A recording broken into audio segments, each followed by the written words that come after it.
Takehiro, thank you so much for taking the time to do this. Oh, thank you for having me. So let's start just talking about Tornado. It's an interesting movie. It clearly visually feels like it takes some inspiration from some classic Western, but also samurai movies. And I'm Hmm. curious to hear you talk a little bit about, if that kind of conversation came up on set and how you sort of discuss the cinematic legacy of the movie, really, or the things that it was borrowing from with John. Well, director John McClane, he's very knowledgeable in Japanese cinema, way more than I am. I mean, like he has seen like so many films like from nowhere. I mean, like the ones that I've never heard of. And so, well, when I first met him on Zoom, actually, my father was an actor as well. And he had this DVD of my father's debut movie, Oh wow. which I've never seen. And so, I didn't know your father was an actor. I didn't do yeah, enough yeah, research, obviously. So yeah. So, I mean, he's very knowledgeable. But I guess he said, um, you know, it had been his dream to make a samurai western movie, and those are two genres of his favorite. Uh, so I guess he sees that a lot of similarities between samurai film and in the Western films. I mean, oh like the yeah. West, yeah.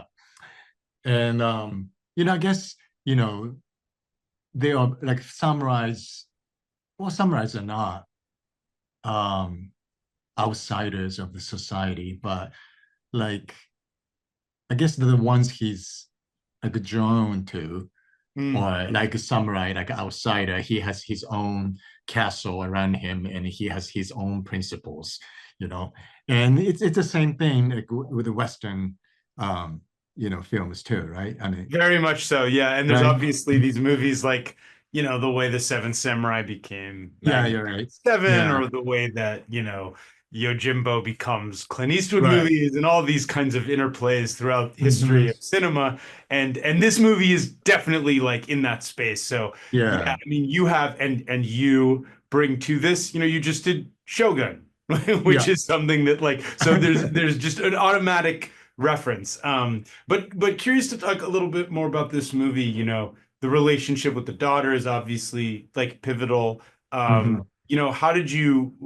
I guess I'm curious to hear a little bit about how you prepared or how you kind of researched or got ready for this part for this one. Well, I guess you have to come up with some kind of reason why that the Japanese samurai ended up in 1600 Scotland, right? But actually, there is a envoy of Japanese samurais sent by Tokugawa shogunate, like in 1600s, Okay.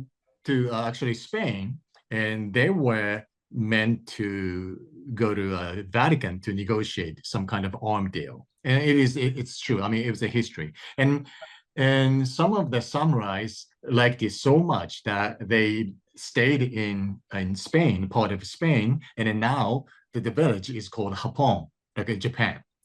And Wow. so, like my background, I mean, like my thinking was that, um, some of them went north to all the way to Scotland, just to be alone.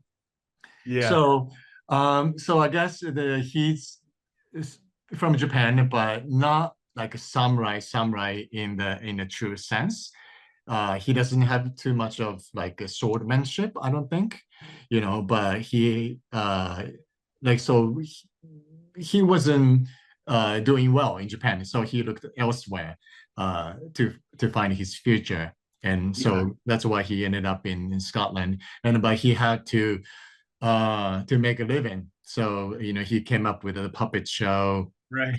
And then um, I guess with his relationship with his daughter was that, I think he feels a little bit um like resentment, or that they were living in a harsh, dire condition. They're Yeah. very poor, and it's not an option for him to go back to Japan, and it's not easy. And so I mean he's stuck in a rock and a hard place.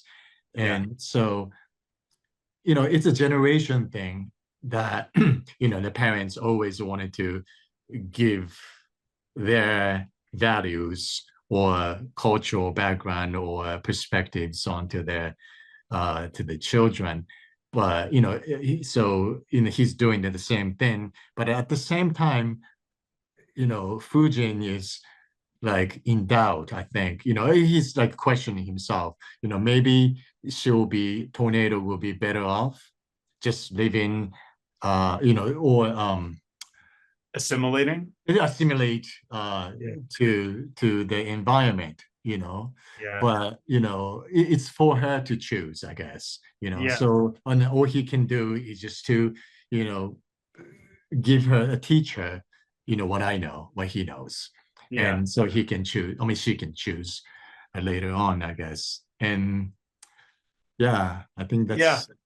I think that captures it well. There's a lot going on, obviously, under the surface that you put a lot of thought into. I'm curious to hear you talk a little bit about, is it when you do a project like this and there's other people in it, and a lot of your scenes are with her, but what you're kind of like, was it like day to day, this like a challenging, and there's some great actors on set also working on this project too, so some great names. So Mhm. what was it generally like as an experience just working on this one? um well, on set it was uh really cold. and then it was a perfect, I mean, like, I could believe, this is like 1600, Yeah, Scotland. I mean, it was the middle of nowhere. So yeah, immediately, I was in that world. But, working with Tim Roth, I had one scene with him, and we had a rehearsal the day before. And then on the day, you know, Tim was really excited about this film, and he was, I don't know, he was taking pictures. And I was like, oh my gosh, this is Tim Roth, the serious actor, like, taking pictures and like on the set. So I was just like, oh, he must have really liked this. But like, maybe on he the was happy to day. be in Scotland too, though, right? You guys Yeah, were on yeah, location too, right? Which is a cool yeah, thing about this movie. yeah. But on the day, just I had like one scene going head to head with them.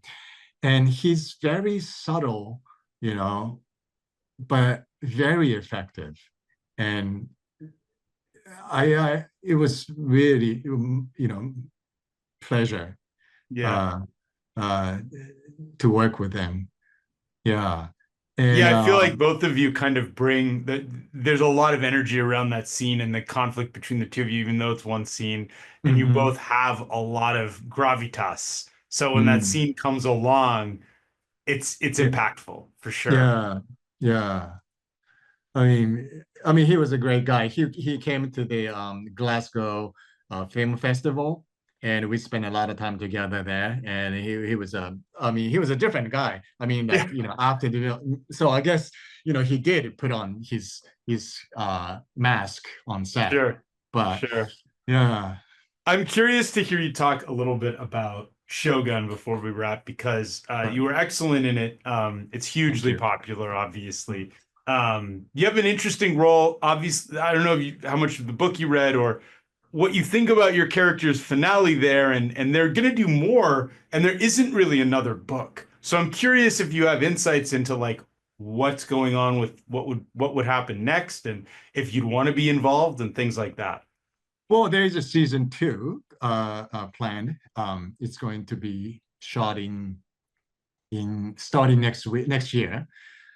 And I'm going to be in it, I think, as far as I know. And then, my character Ishido loosely follows an actual historical figure.